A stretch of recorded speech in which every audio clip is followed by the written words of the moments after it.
Good evening, ladies and gentlemen. Tonight I, the master of ceremonies, Sir Shock Corduroy, am proud to present to you the Tony Award-winning Broadway tragic musical, Them Bitches Don't Know Shit About My 40-Inch Dick, written, produced and directed by Grampy Honey Dribbles. Yes, ladies and gentlemen, attach the safety harnesses built into your seats and prepare to gaze in amazement as after 89 years and $350 trillion deducted from the national treasury, my piece de resistance, my crowning achievement of all theatrical projects, is finally ready to be unleashed before your very eyes this night.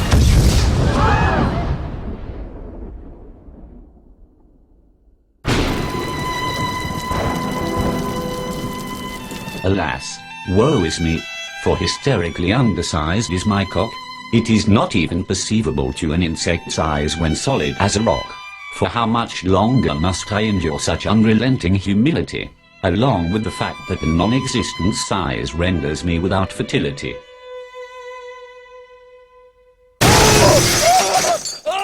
Well, ye old ahoos, you'll have to pardon the glass-shattering intrusion, but I couldn't help but overhear your many threats in lieu of your underwhelming penile protrusion.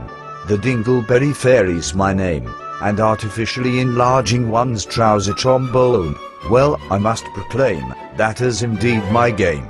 Surely you're nothing more than yet another jester, or perhaps a molester of one's crotch-covering polyester. You are wrong on both accounts, my dicky old chum. For truly when your operation is done, and I have worked my many tricks on your prick, them bitches won't know shit about your 40-inch dick. Sweet Mother Goose's curds and ways, if truly that is what you can do, then I do not know how I could ever possibly repay.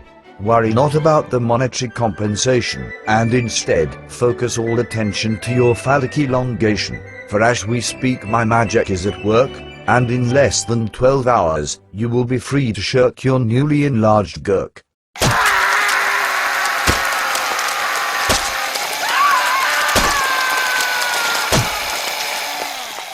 The next morning. Oh me, oh my, what a beautiful morning it is. For the first time in a while I didn't have to count any sheep, for I truly had a wonderful night's sleep. Perhaps it was the dangerous cocktail of illicit tranquilizers coursing throughout my veins, or the penile protracting procedure rooted deeply in the arcane. Either way, I can't feel anything below my waist, so it is impossible to tell what the Dingleberry Fairy on my loins might have graced. To unveil the results I will have to pull back my sheets, anxious to glance upon my newly bestowed trouser meats. My trembling hands slowly creep underneath my downy goose cover, occasionally tickling my torso like that of a mischievous lover, until eventually my digits take hold of something thick as a brick. No, it couldn't be. Is that actually my dick? I bite down on my lip as I grasp the sides of my quilt and toss them off to my hilt.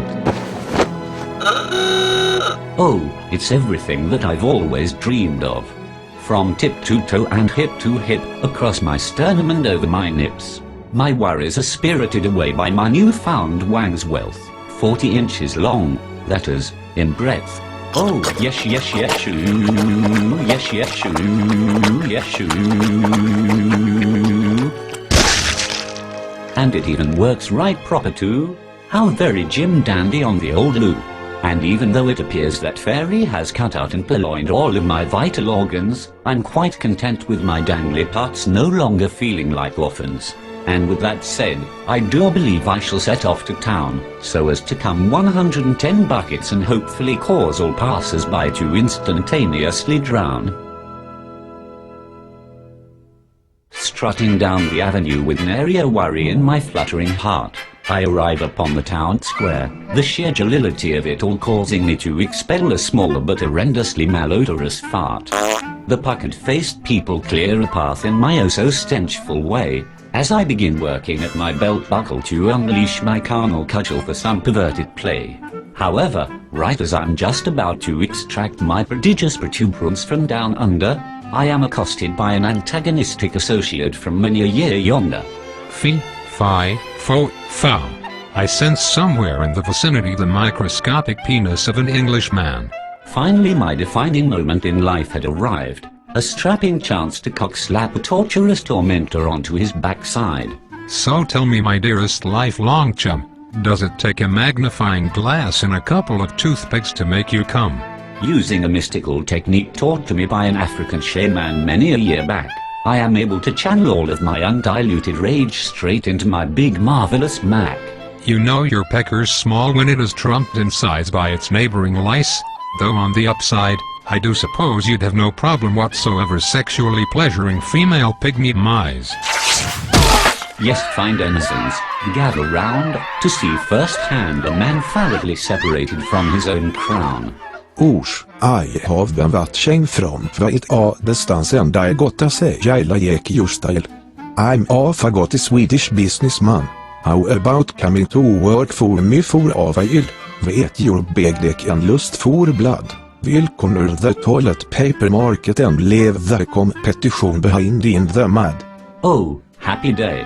Finally an opportunity to escape the mind-numbing drudgery of living inside a Jägermeister cave and make the big bucks at a massive corporation, all thanks to my impressive third leg. But I think we better hightail it out of here before we meet up with the cops. That is, unless of course you want me to dish out some more head-severing vengeance with my magnificent cock. Well, here we are. Squirts and splurts are us. In our toiletry tissues, your pooper can most certainly trust. Mr. Swedish fish heads wanted me to personally show you around the place, and afterwards, if you'd like, I could take you back to my place. Tee-hee-hee, girlish giggles. Bitch, I don't need no skanky asshole grinding on my jumbo-sized Johnson. I'm grilled like the internal workings of an automobile motherfucker, decked out with blink-hutching I found accumulated in the waste bag of my dirt devil vacuum sucker. Now why don't just stop making those horrible fucking noises, just kanske you'll blabbery bitch, and go guide me and my nose aboard in some coffee before I drop your dead body off in a ditch. Now then, vitt hat Ozddwsfcqoesfhohb out of the way, what say you and I go to our first company meeting to start off this wonderful day. Good afternoon, ladies and gentlemen of the board. As your cherished Commander-in-Chief promised you all yesterday, standing here before you is the man with a schlong that puts to shame many a culinary gourd. As the senior executive of this lucrative company, I'm afraid I must protest, as I fail to see how inaugurating a man with a 4-foot-long down will leave us in anything but a semen-soaked fiscal mess. Your many concerns are duly noted, my dearest head of financial directors, but I'm afraid we simply have no room to accommodate worrywarts such as yourself on our newly formed board of directors. By Joe, this lumbering-loined lunatic is just the sort of go-getter we need, a ridiculously phallically endowed psychopath to help spread our many soulless corporate seeds. Then it is unanimously agreed upon, fellow top brass and workmen alike, for by this time tomorrow, my super-soaking schlong will have drenched the competition to the point of no longer being able to visually perceive light. 6.5 months later. Plentiful poontang to the left of me, 7-digit paychecks to the right, a towering pillar of unmitigated masculinity pounding in the middle. If I do say so myself, I do believe this is what one from the ghettos would refer to as the undeniable shite. Sorry to intrude at such an untimely hour, but I'm afraid I have some rather perturbing news which I can no longer stand to sour. Well then spit it out, why don't you glorified under-armpit taint? Lest of course you'd rather fancy a face full of all-natural ballsack brewed projectile penile paint. Alas, the secret which I am about to reveal to you is indeed a deplorable one, but the time has come, and my dicky old chum, I'm afraid you must finally learn the truth about your godlike gifted sperm-spraying gun. HMM? Now why does that voice sound so sod-poppingly familiar? I imagine it should, you cock-crazed cracker jack, for it was I who bestowed you with your cartoonishly oversized trouser-tearing pecker pack. The Dingleberry Fairy was nothing more than a ruse, a diabolical disguise forged for nothing more than to enthuse and amuse. And were it not for your monumental meat-molded monstrosity, you would have garnered none of these spoiled riches. Not your job, your shit-scared employees, or especially the droves of your subservient bitches. What at the hogwash? I do proclaim, the workers at my company are all here at their own volition.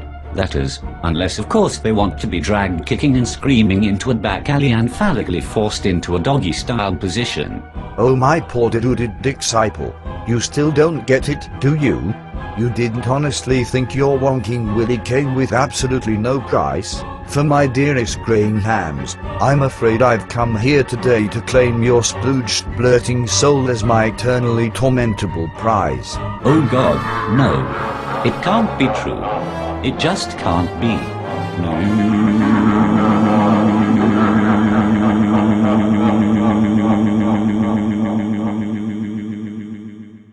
Darling, wake the fuck up, you're having yet another terrifyingly vivid nightmare about 40-inch dicks and constantly having to repetitively rhyme for reasons unknown. Oh sweet merciful mother of fart-flinging fuck nuts. It was all just a bad dream from ingesting 89 square kilos of orangutan feces and pickled honey badger scrotums before going to bed last night.